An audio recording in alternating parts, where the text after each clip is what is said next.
ओम श्री विष्णवे नमः। ओम भ्रीम बृहस्पतये नमः। आज सुनिए बृहस्पतिवार व्रत की कथा। एक समय की बात है, भारतवर्ष में एक राजा राज्य करता था। वह बड़ा ही प्रतापी और दानी था। वह नित्य प्रतिदिन मंदिर में दर्शन करने जाता और ब्राह्मण और गुरु की सेवा किया करता था। उसके दरवाजे से कोई भी निराश होकर नहीं लौटता था। वह प्रत्येक गुरुवार को व्रत रखता और पूजा करता था। हर एक दिन गरीबों की सहायता करता, परंतु यह सब बातें उसकी रानी को अच्छी नहीं लगती थी। वह ना तो व्रत करती और ना किसी को एक पैसा तक दान में देती थी और राजा से भी ऐसा करने को मना क्या करती थी। एक समय की बात है, राजा शिकार खेलने वन को चला गया। घर पर रानी और दासी थी। उस समय गुरु बृहस्पति देव एक साधु का रूप धारण कर राजा के दरवाजे पर भिक्षा मांगने गए। रानी से जब भिक्षा मांगी तो वे कहने लगी कि हे साधु महाराज, मैं इस दान और पुण्य से तंग आ गई हूँ। मेरे से तो घर का ही कार्य समाप्त नहीं होता। इस कार्य के लिए तो मेरे पति देव ही बहुत है। अब आप इस प्रकार की कृपा करें कि यह सब धन नष्ट हो जाए और मैं आराम से रह सकूं। साधु बोले, हे देवी, तुम तो बड़ी ही विचित्र हो। संतान और धन से कोई दुखी नहीं होता, इसको सभी चाहते हैं। पापी भी पुत्र और धन की इच्छा करता है।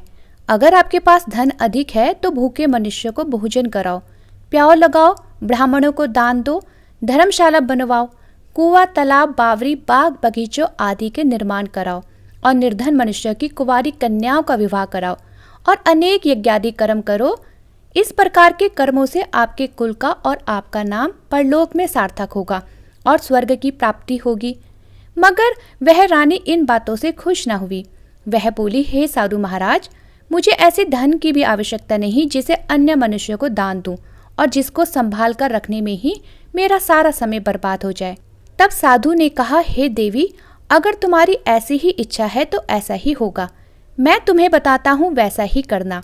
बृहस्पतिवार के दिन घर को गोबर से लीपना, अपने केशों को धोना, केशों को धोते समय स्नान करना, राजा से कहना वह हजामत करवाए, भोजन में मांस मदिरा खाना, कपड़ा धोबी के यहाँ धुलने डालना। इस प्रकार 7 बृहस्पतिवार करने से तुम्हारा सब धन नष्ट हो जाएगा। ऐसा कहकर वह साधु महाराज वहां से अंतर्धान हो गए। रानी ने साधु के कहने के अनुसार वैसा ही किया। 3 बृहस्पतिवार ही बीते थे कि उसकी समस्त धन संपत्ति नष्ट हो गई और भोजन के लिए अब दोनों समय तरसने लगे और सांसारिक भोगों से भी वे दुखी रहने लगे। तब वह राजा अपनी रानी से कहने लगा कि रानी, तुम यहाँ पर रहो, मैं दूसरे देश को जाता हूँ, क्योंकि यहाँ पर मुझे सभी मनुष्य जानते हैं, इसलिए कोई कार्य भी नहीं कर सकता। देश चोरी परदेश भीख बराबर है। ऐसा कहकर राजा परदेश चला गया। परदेश में राजा जंगल में जाता और लकड़ी काट कर लाता और शहर में बेचता। इस तरह जीवन व्यतीत करने लगा। इधर राजा के घर रानी और दासी दुखी रहने लगी। किसी दिन उन्हें भोजन मिलता और किसी दिन जल पीकर ही रह जाती। एक समय रानी और दासी को 7 दिन बिना भोजन के व्यतीत हो गए। तो रानी ने अपनी दासी से कहा, हे दासी, यहाँ पास ही के नगर में मेरी बहन रहती है, तू उसके पास जा और उससे 5 सेर अनाज ले आ, जिससे कुछ समय के लिए गुजारा हो जाएगा। इस प्रकार रानी की आज्ञा मानकर दासी रानी की बहन के पास गई।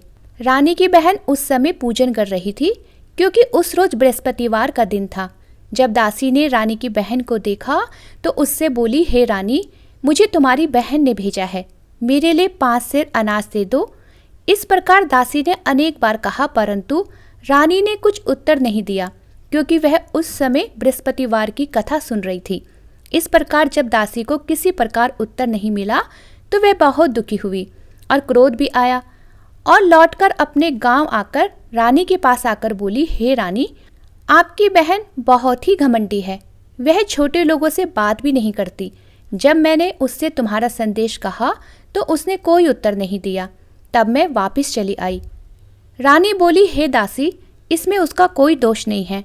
जब बुरे दिन आते हैं तब कोई सहारा नहीं देता। अच्छे बुरे का पता विपत्ति में ही लगता है। जो ईश्वर की इच्छा होगी वही होगा। यह सब हमारे भाग्य का दोष है।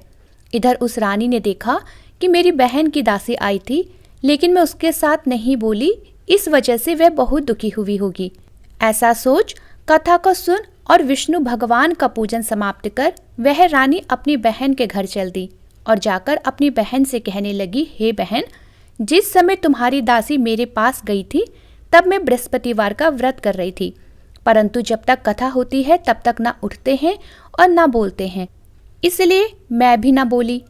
कहो दासी क्यों गई थी? रानी बोली, बहन, हमारे घर में अनाज नहीं था। वैसे तुमसे कोई बात छिपी नहीं है, इस कारण मैंने दासी को तुम्हारे पास 5 सेर अनाज लेने के लिए भेजा था। रानी बोली, बहन, बृहस्पति भगवान सबकी मनोकामना पूर्ण करते हैं। देखो, शायद तुम्हारे घर में अनाज रखा हो। इस प्रकार का वचन जब रानी ने सुना तो घर के अंदर गई और वहां उसे एक बड़ा घड़ा अनाज का मिल गया। तब तो वह रानी और दासी बहुत ही खुश हुई और दासी कहने लगी, हे रानी, देखो, वैसे जब हमको अन्न नहीं मिलता तो हम रोज ही व्रत करते हैं। अगर इनसे व्रत की विधि और कथा पूछ ली जाए तो उसे हम भी क्या करेंगे? तब उस रानी ने अपनी बहन से पूछा कि हे बहन, बृहस्पतिवार के व्रत की कथा कैसे है तथा यह व्रत कैसे करना चाहिए? तब रानी की बहन ने कहा, इस व्रत में चने की दाल मुनक्का से विष्णु भगवान के केले के जड़ में पूजन करें और दीपक जलाएं, पीला भोजन करें और कहानी सुने। इस प्रकार करने से गुरु भगवान प्रसन्न होते हैं, अन्न, पुत्र और धन देते हैं, मनोकामना पूर्ण करते हैं। इस प्रकार रानी और दासी दोनों ने निश्चय किया कि बृहस्पति भगवान का पूजन जरूर करेंगे। 7 दिन बाद जब बृहस्पतिवार आया तो उन्होंने व्रत रखा। घूरसाल में जाकर चना गुड़ बीन लाई और चने की दाल से केले की जड़ में भगवान विष्णु का पूजन किया। अब भोजन पीला कहाँ से आए? बेचारी बहुत दुखी हुई, परंतु उन्होंने व्रत किया था जिस कारण गुरु भगवान प्रसन्न थे। गुरु भगवान महात्मा के रूप में 2 थालों में सुंदर पीला भोजन लेकर आए और दासी को भोजन देकर बोले, हे दासी, यह भोजन तुम्हारे और रानी के लिए है, तुम दोनों भोजन करना। दासी भोजन पाकर बहुत प्रसन्न हुई और रानी से बोली, चलो रानी जी, भोजन कर लो। रानी को इस विषय में कुछ पता नहीं था, इसलिए वह दासी से बोली, तू ही भोजन कर, क्योंकि तू हमारी व्यर्थ में हंसी उड़ाती है। दासी बोली, एक महात्मा भोजन दे गए हैं। तब रानी कहने लगी, वह भोजन तेरे लिए ही दे गए हैं, तू ही भोजन कर।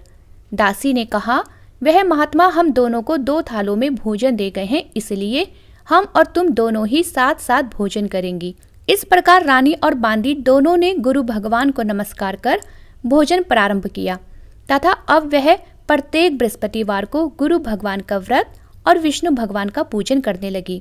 भगवान बृहस्पति देव की कृपा से रानी और दासी के पास फिर से धन हो गया। रानी फिर उसी प्रकार से आलस्य करने लगी। तब दासी बोली, देखो रानी, तुम पहले भी इस प्रकार ही आलस्य करती थी। तुम्हें धन को रखने में कष्ट होता था, जिस कारण सभी धन नष्ट हो गया। अब गुरु भगवान की कृपा से धन मिला है तो फिर से तुम्हें आलस्य होता है। बहुत मुसीबतों के बाद हमने यह धन पाया है, इसलिए हमें दान पुण्य करना चाहिए।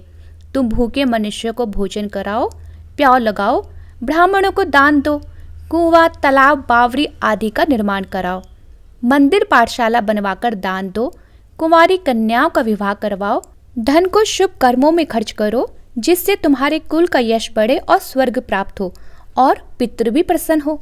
तब रानी ने इसी प्रकार के कर्म करने प्रारंभ किए तो उसका काफी यश फैलने लगा। एक दिन रानी और दासी विचार करने लगी कि ना जाने राजा किस दशा में होंगे, उनकी कोई खबर नहीं है। तब उन्होंने गुरु भगवान से प्रार्थना की और भगवान ने रात्रि में राजा को स्वप्न में कहा, हे राजा, उठ, तेरी रानी तुझको याद करती है, अपने देश को चला जा। जब राजा प्रातःकाल उठा तो विचार करने लगा कि स्त्री जाति खाने और पहनने की ही साथी होती है, परंतु भगवान की आज्ञा मानकर राजा अपने नगर के लिए चलने को तैयार हो गया। इसके पूर्व जब राजा परदेश चला गया था तो परदेश में बहुत दुखी रहने लगा। प्रतिदिन जंगल में से लकड़ी बीन कर लाता और उन्हें शहर में बेचकर अपने दुखी जीवन को बहुत कठिनता से व्यतीत करता था। एक दिन राजा दुखी हो अपनी पुरानी बातों को याद करके रोने लगा।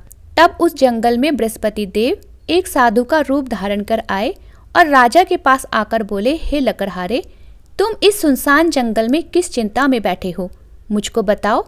यह सुनकर राजा के नेत्रों में आंसू भर आए और वह साधु की वंदना कर बोला, हे प्रभु, आप सब कुछ जानने वाले हो। इतना कहकर साधु को अपनी संपूर्ण कहानी सुना दी। महात्मा दयालु होते हैं। वे राजा से बोले, हे राजा, तुम्हारी स्त्री ने बृहस्पति देव का अपराध किया था, जिस कारण तुम्हारी यह दशा हुई। अब तुम किसी प्रकार की चिंता मत करो, भगवान तुम्हें पहले से अधिक धन देगा। देखो, तुम्हारी स्त्री ने बृहस्पतिवार का व्रत प्रारंभ कर दिया है और तुम मेरा कहा मानकर बृहस्पतिवार को व्रत करके चने की दाल, गुड़ और जल को लोटे में डालकर केले की जड़ में भगवान विष्णु का पूजन करो। फिर कथा कहो अथवा सुनो, भगवान तुम्हारी सब मनोकामनाओं को पूर्ण करेंगे। साधु को प्रसन्न देखकर राजा बोला, हे प्रभु, मुझे लकड़ी बेचकर इतना पैसा नहीं मिलता जिससे भोजन करने के उपरांत कुछ बचा सकूं। मैंने रात्रि में अपनी रानी को व्याकुल देखा है। मेरे पास कुछ भी नहीं जिससे उसकी खबर मंगवा सकूं, और फिर मैं कौन सी कहानी कहूं, यह मुझको कुछ भी मालूम नहीं है। तब साधु ने कहा, हे राजा, तुम किसी बात की चिंता मत करो। बृहस्पतिवार के दिन तुम रोजाना की तरह लकड़ियां लेकर शहर को जाओ। तुमको रोज से दुगना धन प्राप्त होगा, जिससे तुम भली भांति भोजन भी कर लोगे और बृहस्पति देव की पूजा का सम्मान भी आ जाएगा। बृहस्पतिवार की कहानी इस प्रकार से है। प्राचीन काल में एक ब्राह्मण था। वह बहुत ही निर्धन था। उसकी कोई भी संतान नहीं थी। उसकी स्त्री बहुत मलिनता के साथ रहती थी। वह ना तो स्नान करती, न किसी देवता का पूजन करती थी। प्रातःकाल उठते ही सर्वप्रथम भोजन करती, बाद में अन्य कोई कार्य करती थी। इस वजह से ब्राह्मण देवता बहुत दुखी रहते थे। बेचारे बहुत कुछ कहते थे, किंतु उसका कोई परिणाम न निकला। भगवान की कृपा से ब्राह्मण की स्त्री को कन्या रूपी रत्न पैदा हुआ और वह कन्या अपने पिता के घर में बड़ी होने लगी।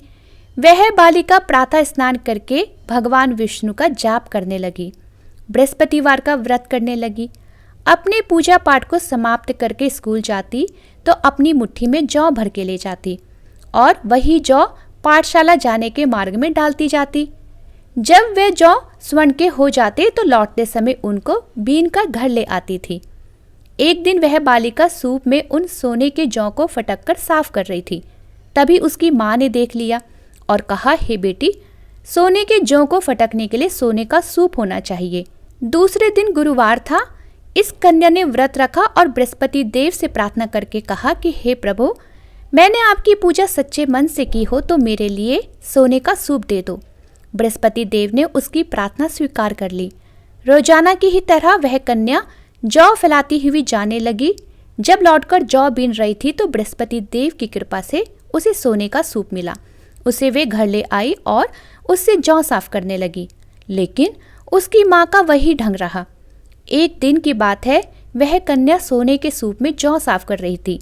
तभी उसी समय उस शहर का राजपुत्र वहां से होकर निकला। इस कन्या के रूप और कार्य को देखकर वह मोहित हो गया और अपने घर में आकर भोजन और जल त्याग कर उदास होकर लेट गया। राजकुमार के पिता को जब इस बात का पता लगा तो वो अपने प्रधानमंत्रियों के साथ अपने पुत्र के पास गए और बोले, हे बेटा, तुम्हें किस बात का कष्ट है? किसी ने अपमान किया है अथवा कोई और कारण है सो कहो, मैं वही कार्य करूंगा जिससे तुम्हें प्रसन्नता हो। अपने पिता की जब राजकुमार ने बातें सुनी तो वह कहने लगा, हे पिताजी, मुझे आपकी कृपा से किसी बात का दुख नहीं है। किसी ने मेरा अपमान भी नहीं किया है, लेकिन मैं उस लड़की के साथ विवाह करना चाहता हूँ जो सोने के सूप में जौ साफ कर रही थी। ऐसा सुन राजा आश्चर्य में पड़ा और बोला, हे बेटा, इस तरह की कन्या का पता तुम ही लगाओ। मैं उसके साथ तुम्हारा विवाह अवश्य ही करवा दूंगा। तब राजकुमार ने उस लड़की के घर का पता बताया। तब मंत्री उस लड़की के घर गए और ब्राह्मण देवता को सभी हाल बताया। ब्राह्मण देवता राजकुमार के साथ अपनी कन्या का विवाह करने के लिए तैयार हो गए और विधि विधान के अनुसार ब्राह्मण की कन्या का विवाह राजकुमार के साथ संपन्न हो गया। कन्या के घर से जाते ही पहले की ही भांति उस ब्राह्मण देवता के घर में गरीबी का निवास हो गया। अब तो भोजन के लिए अन्न भी बड़ी मुश्किल से मिलता था। एक दिन दुखी होकर ब्राह्मण देवता अपनी पुत्री के पास गए। बेटी ने पिता की दुखी अवस्था को देखा और अपनी माँ का हाल पूछा। तब ब्राह्मण ने सभी हाल कह दिया। कन्या ने बहुत सा धन देकर अपने पिता को विदा कर दिया। इस तरह ब्राह्मण का कुछ समय सुखपूर्वक व्यतीत हुआ। कुछ दिन बाद फिर वही हाल हो गया। ब्राह्मण फिर अपनी कन्या के यहाँ गया और सभी हाल कहा। तब लड़की बोली, हे पिताजी, आप माता जी को यहाँ ले आइए। मैं उन्हें वह विधि बता दूंगी जिससे गरीबी दूर हो जाए। तब वह ब्राह्मण देवता अपनी स्त्री को साथ लेकर पहुंचे तो पुत्री अपनी माँ को समझाने लगी, हे माँ, तुम प्रातःकाल उठकर प्रथम स्नान आदि करके भगवान विष्णु की पूजा करो तो सब दरिद्रता दूर हो जाएगी। परंतु उसकी माँ ने अपनी पुत्री की एक भी बात नहीं मानी और प्रातःकाल उठकर अपनी पुत्री के बच्चों का जूठन खा लेती थी। एक दिन उसकी पुत्री को यह सब देख बहुत गुस्सा आया। तब उसने एक रात काल कोठरी से सभी सामान निकाल दिया और अपनी माँ को उसमें बंद कर दिया। फिर प्रातःकाल अपनी माँ को उसमें से निकाला और स्नान आदि करा के पूजा पाठ करवाया, जिस वजह से उसकी माँ की बुद्धि ठीक हो गई। तो वह प्रत्येक बृहस्पतिवार को व्रत रखने लगी। इस व्रत के प्रभाव से उसकी माँ भी बहुत ही धनवान और पुत्रवती हो गई और बृहस्पति जी के प्रभाव से स्वर्ग को प्राप्त हुई तथा वह ब्राह्मण भी सुखपूर्वक इस लोक के सुख भोग कर स्वर्ग को प्राप्त हुए। इस तरह कहानी कहकर साधु देवता वहां से अंतर्ध्यान हो गए। धीरे धीरे समय व्यतीत होने पर फिर बृहस्पतिवार का दिन आया। राजा जंगल से लकड़ी काटकर किसी शहर में बेचने गया। उसे उस दिन और दिन से अधिक धन मिला। राजा ने चना गुड़ आदि लाकर बृहस्पतिवार का व्रत किया। उस दिन से उसके सभी क्लेश दूर हो गए। परंतु जब दोबारा गुरुवार का दिन आया तो वह बृहस्पतिवार का व्रत करना भूल गया, जिस कारण बृहस्पति भगवान नाराज हो गए। उस दिन उस नगर के राजा ने एक विशाल यज्ञ का आयोजन किया और शहर में यह घोषणा करा दी कि कोई भी मनुष्य अपने घर भोजन न बनाए और ना ही आग जलाए। समस्त लोग मेरे यहाँ भोजन करने आए। जो इस आज्ञा को नहीं मानेगा उसको फांसी की सजा दी जाएगी। इस तरह की घोषणा संपूर्ण नगर में करवा दी गई। राजा की आज्ञा अनुसार शहर के सभी लोग राजा के यहाँ भोजन करने गए, लेकिन लकड़हारा कुछ देर से पहुंचा, जिस कारण राजा उसको अपने साथ घर ले गए और ले जाकर भोजन कराया। तभी रानी की दृष्टि उस खूंटी पर पड़ी जिस पर उसका हार लटका हुआ था। उसको अपना हार वहां पर दिखाई नहीं दिया। रानी ने निश्चय किया कि मेरा हार इसी मनुष्य ने चुराया है। तभी उसी समय सैनिकों को बुलवाकर लकड़हारे को जेल में डलवा दिया गया। जब लकड़हारा जेल खाने में गया तो बहुत दुखी होकर विचार करने लगा कि ना जाने कौन से पूर्व जन्म के कर्म से मेरे लिए दुख प्राप्त हुआ है, और उसी साधु को याद करने लगा जो कि जंगल में मिला था। उसी समय तत्काल बृहस्पति देव साधु के रूप में प्रकट हो गए और उसकी दशा को देखकर कहने लगे, अरे मूर्ख, तूने बृहस्पति देवता की कथा नहीं की, जिस कारण तुम्हें दुख प्राप्त हुआ है। अब चिंता मत कर, बृहस्पतिवार के दिन तुम्हें जेल खाने के दरवाजे पर 4 पैसे पड़े मिलेंगे। उनसे तू बृहस्पति देव की पूजा करना, जिससे तेरे सभी कष्ट दूर हो जाएंगे। बृहस्पतिवार के दिन लकड़हारे को जेल खाने के दरवाजे पर 4 पैसे मिले। राजा ने कथा कही और उसी रात्रि को बृहस्पति देव ने उस नगर के राजा को स्वप्न में कहा, हे राजा, तुमने जिस आदमी को जेल खाने में बंद कर दिया है वह निर्दोष है, वह राजा है, उसे छोड़ देना। रानी का हार उसी खूंटी पर लटका हुआ है। अगर तू ऐसा नहीं करेगा तो मैं तेरे राज्य को नष्ट कर दूंगा। इस तरह के रात्रि स्वप्न को देख जब राजा प्रातःकाल उठा और खूंटी पर हार टंगा हुआ देखा, तब लकड़हारे को बुलाकर राजा ने क्षमा मांगी और राजा को यानी कि लकड़हारे को योग्य सुंदर वस्त्र आभूषण देकर विदा किया। गुरुदेव की आज्ञा अनुसार राजा अपने नगर को चल दिया। राजा जब नगर के निकट पहुंचा तो उसे बड़ा ही आश्चर्य हुआ। नगर में पहले से अधिक बाग, तालाब, कुएं तथा बहुत सी धर्मशाला, मंदिर आदि बने हुए थे। जब राजा ने पूछा कि यह किसके बाग और धर्मशाला है, तब नगर के सब लोग कहने लगे कि यह सब रानी और दासी के हैं। तब राजा को आश्चर्य हुआ और गुस्सा भी आया। जब रानी ने यह खबर सुनी कि राजा आ रहे हैं तो उसने अपनी दासी से कहा कि हे दासी, देख, राजा हमको कितनी बुरी हालत में छोड़ गए थे, कहीं वह हमारी ऐसी हालत देखकर लौट न जाए, इसलिए तू दरवाजे पर खड़ी हो जा। आज्ञा अनुसार दासी दरवाजे पर खड़ी हो गई और जब राजा आए तो उन्हें अपने साथ ले आई। तब राजा ने क्रोध करके अपनी तलवार निकाली और पूछने लगा कि यह बताओ कि यह धन तुम्हें कैसे प्राप्त हुआ है। तब उन्होंने कहा, हमें यह सब धन बृहस्पति देव के व्रत के प्रभाव से प्राप्त हुआ है। तब राजा ने निश्चय किया कि 7 रोज बाद तो सभी बृहस्पति देव का पूजन करते हैं, परंतु मैं रोजाना दिन में 3 बार कहानी कहा करूंगा और रोज व्रत किया करूंगा। अब हर समय राजा के दुपट्टे में चने की दाल बंधी रहती और दिन में 3 बार कहानी कहता। एक रोज राजा ने विचार किया कि चलो अपनी बहन के यहाँ हो आए। इस तरह निश्चय कर राजा घोड़े पर सवार हो अपनी बहन के घर जाने के लिए तैयार हुआ। तभी मार्ग में उसने देखा कि कुछ आदमी एक मुर्दे को लिए जा रहे हैं। राजा ने उन्हें रोककर कहा, अरे भाइयों, मुझसे बृहस्पति देव की कहानी सुन लो। वे बोले, लो, हमारा तो आदमी मर गया है, इसको अपनी कथा की पड़ी है। परंतु कुछ आदमी बोले, अच्छा कहो, हम तुम्हारी कथा भी सुनेंगे। तब राजा ने दाल निकाली और कथा कहने लगा। जब कथा आधी हुई तभी मुर्दा हिलने लग गया और जब कथा समाप्त हो गई तो राम राम कहकर वह मनुष्य खड़ा हो गया। आगे मार्ग में राजा को एक किसान खेत में हल चलाता मिला। राजा ने किसान को देखा और उससे बोला, अरे भैया, तुम मुझसे बृहस्पतिवार की कथा सुन लो। किसान बोला, जब तक मैं तेरी कथा सुनूंगा तब तक 4 हरैया जोत लूंगा। जा, अपनी कथा किसी और को सुनाना। इस तरह राजा आगे चलने लगा। राजा के हटते ही बैल पछाड़ खाकर गिर गए और किसान के पेट में बहुत जोर से दर्द होने लगा। तभी उसी समय किसान की माँ रोटी लेकर आई। उसने जब यह सब देखा तो उसने अपने पुत्र से सब हाल पूछा। तभी बेटे ने सभी हाल कह दिया। तो बुढ़िया दौड़ी दौड़ी उस घुड़सवार राजा के पास गई और उससे बोली, मैं तेरी कथा सुनूंगी, तू अपनी कथा मेरे खेत पर ही चलकर कहना। राजा ने बुढ़िया के खेत पर जाकर कथा कही, जिसके सुनते ही वह बैल खड़े हुए और किसान के पेट का दर्द भी बंद हो गया। राजा अब अपनी बहन के घर पहुंच गया। बहन ने भाई की खूब मेहमानी की। दूसरे दिन जब राजा प्रातःकाल जागा तो वह देखने लगा कि सब लोग भोजन कर रहे हैं। राजा ने अपनी बहन से कहा कि हे बहन, ऐसा कोई मनुष्य है जिसने भोजन नहीं किया हो तो वो मुझसे बृहस्पतिवार की कथा सुन ले। बहन बोली, हे भैया, यह देश ऐसा ही है, पहले यहाँ लोग भोजन करते हैं, बाद में अन्य काम करते हैं। अगर फिर भी कोई पड़ोस में हो तो देख आती हूँ। ऐसा कहकर वह देखने चली गई, परंतु उसे कोई भी ऐसा व्यक्ति नहीं मिला जिसने भोजन ना किया हो। तभी वह एक कुम्हार के घर गई जिसका लड़का बीमार था।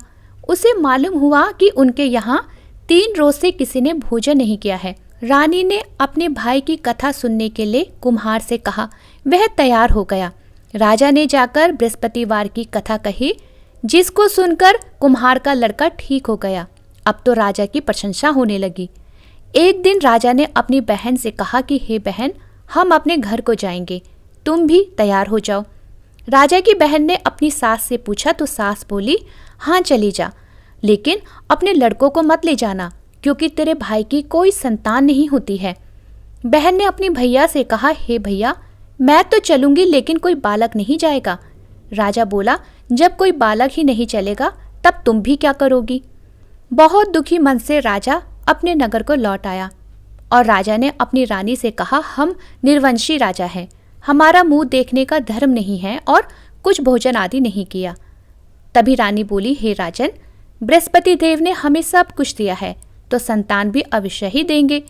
उसी रात को बृहस्पति देव ने राजा को स्वप्न में कहा, हे राजा, उठ, सभी सोच को त्याग दे, तेरी रानी गर्भ से है। राजा को यह बात सुनकर बहुत खुशी हुई। 9वें महीने में रानी के गर्भ से एक सुंदर पुत्र पैदा हुआ। तब राजा बोला, हे रानी, स्त्री बिना भोजन के रह सकती है पर बिना कहे नहीं रह सकती। जब मेरी बहन यहाँ आए तब तुम उससे कुछ ना कहना। रानी ने सुनकर हाँ कर दिया। जब राजा की बहन ने यह शुभ समाचार सुना तो वह बहुत खुश हुई और बधाई लेकर अपने भाई के यहाँ आई। तभी रानी ने कहा, घोड़ा चढ़कर तो नहीं आई, गधा चढ़कर आई। तब राजा की बहन बोली, भाभी, यदि मैं इस प्रकार न कहती तो तुम्हें औलाद कैसे मिलती। बृहस्पति देव ऐसे ही हैं, जैसे जिसके मन में कामनाएं होती है सभी को पूर्ण करते हैं। जो सद्भावना पूर्वक बृहस्पतिवार का व्रत करता है, व्रत कथा पढ़ता है अथवा सुनता है या दूसरों को सुनाता है, बृहस्पति देव उसकी सभी मनोकामना पूर्ण करते हैं। भगवान बृहस्पति देव उनकी सदैव रक्षा करते हैं। संसार में सच्ची भावना और श्रद्धा से जो भी लोग भगवान बृहस्पति देव का पूजन और व्रत करते हैं, उनकी सभी मनोकामनाएं भगवान बृहस्पति देव पूर्ण करते हैं। जैसी सच्ची भावना से रानी और राजा ने उनकी कथा का गुणगान किया तो उनकी सभी इच्छाएं बृहस्पति देव जी ने पूर्ण की थी। इसलिए सबको कथा सुनने के बाद प्रसाद लेकर ही जाना चाहिए और हृदय से उनका मनन करते हुए जयकारा बोलना चाहिए। बोलिए बृहस्पति देव की जय, भगवान विष्णु की जय। बृहस्पतिवार की कथा समाप्त। भक्तों, यदि आपको वीडियो पसंद आई हो तो वीडियो को लाइक, शेयर और चैनल को सब्सक्राइब करना ना भूलिएगा। भक्तों, यदि आपको वीडियो पसंद आई हो तो वीडियो को लाइक, शेयर और चैनल को सब्सक्राइब करना ना भूलिएगा।